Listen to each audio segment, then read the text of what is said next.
So how are we going to solve it? There are two methods. One is called substitution, okay? One is called elimination, okay? So now what are this kind of equation? When you have one unknown, this x, we call it an unknown in an equation.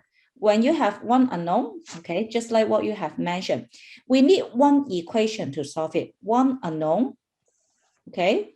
You need one equation to solve it.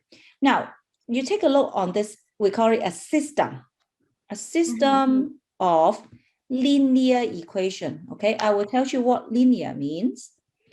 Now, this one we call it a system. You can see that apart from x, we still have a y. So we call it a system of linear equation in x and y. There are two unknowns, so we need two equations to solve it, okay? You can imagine if we have three unknowns, we need how many equations? Two. Three unknowns. Three. Yeah, we need three equations, okay, for three unknowns at least. So the method to find it is, we know how to find the solution for one unknown. Now we have two equations, two unknown, okay? We try to convert it one level down. We want to make it to be one equation and one unknown, okay? So if you just want to degrade it to one equation and one unknown, first of all, you need to pick which unknown you want to solve first, okay? Like, if I want to make it into an equation in x, that means I need to get rid of y. So how to get rid of y? Y is here. I want to get rid of y. That means I want to put y, write it in form of x, okay? For equation 1. I make it in form of x. So how to get rid of it? Now for equation 2, you have 2x plus 3y is 25, right?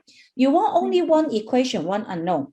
This y is what you don't want. So when you write it in this way, you just put y inside here, okay? 2x, and then replace it by the term you have in terms of x for y. Now, when you have this, it is an equation in what unknown only, just x. So the next step is you need to solve this equation, 3 times 10 minus x. Okay, so first of all, you need to break it down into 3 times 10 minus 3 times x is 25. Okay, to solve equation, what we need is we isolate x.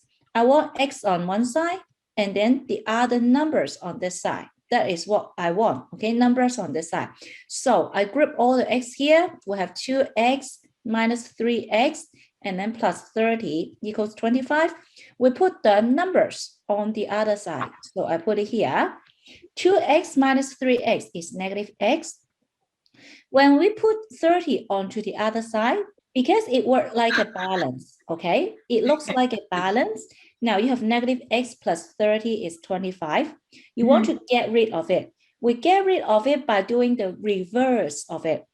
The reverse of a plus and minus. So we actually want to do a reverse. That means now it is adding 30. I subtract 30 away. However, if you subtract 30 away, this left side becomes smaller. It is not possible. If the left side becomes smaller, this equal sign doesn't hold. Okay, it works like a balance. If you want to keep this equal sign whole, this side you also need to carry out the same operation. Okay, so after you've canceled both of them, that is why you have minus on this side. Now you have negative x is negative 5. Okay, so x is just 5. This is part of the solution. If you still remember, what I need is I want x and y at the beginning. So you know that x is now 5, okay? You put it back into the equation, okay? You substitute x equals 5 back into this equation. I call it equation 3.